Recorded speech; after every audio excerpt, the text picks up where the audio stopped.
Bonjour à tous, alors aujourd'hui on continue le cours. Je vous ai envoyé il y a quelques minutes le cours intégralement jusqu'à la fin, donc vous pouvez commencer à recopier et j'illustrerai par des exemples à chaque fois le cours jusqu'au bout. Donc vous aviez démontré dans un défi que l'espérance de la variable aléatoire était égale à a plus b sur 2, donc voilà ce qu'il faut rajouter dans le cours. Maintenant on attaque petit 2 la loi exponentielle.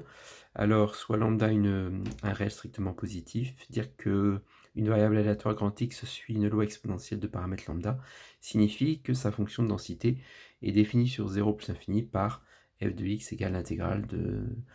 f de x égale lambda exponentielle de moins lambda x.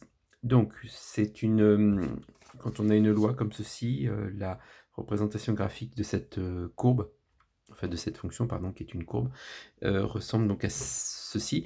On est sur l'intervalle 0 plus infini, donc on le voit bien. Comme on a une exponentielle avec un petit moins en puissance, eh bien on a une courbe qui va être décroissante, et donc on a une R, enfin les trois conditions sont toujours vérifiées, elle est bien continue, elle ne s'arrête pas, hein, on va jusqu'à l'infini. L'air sous la courbe est égal à 1, donc ça se démontrerait assez facilement. Et puis, on a le fait qu'elle soit positive. Voilà les trois conditions. Alors, un exemple, on va faire du concret. La durée de vie d'un certain type d'ampoule électrique est une variable aléatoire, grand T, qui suit la loi exponentielle de paramètres lambda égale 0,002. Donc, je vous l'ai représenté ici. Notre lambda égale 0,002. Donc, vous voyez qu'il faut une échelle très particulière, hein, parce que là, le lambda, c'est 0,002.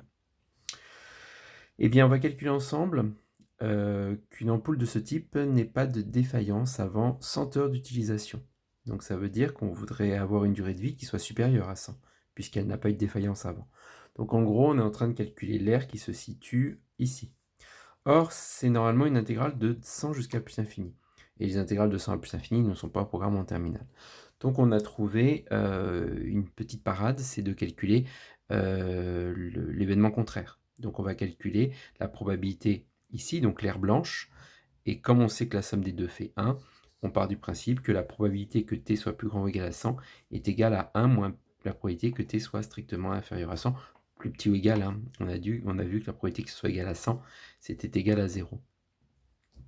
Ce qui fait 1 moins l'intégrale de 0 à 100 de lambda exponentielle de moins lambda t. J'aurais pu remplacer lambda dès le début, mais c'est plus long d'écrire 0,02 que de lambda, donc j'ai gardé lambda le plus longtemps possible.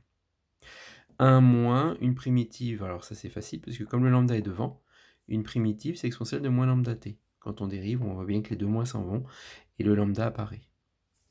On n'a plus qu'à remplacer, là j'ai remplacé lambda par 0,002, multiplié par 100, moins la même chose en 0. Donc on obtient exponentielle de moins 0,2, ce qui donne 0,819. Donc ce qui signifie que vous avez en fait 81,2% de chance que votre ampoule dure plus de 100 heures. Voilà. Alors, un exercice qui va vous permettre de retravailler ça, c'est le 22 de la page 414. En plus, il est corrigé, donc vous êtes en totale autonomie. 22 de la page 414. Voilà, à bientôt pour la suite du cours.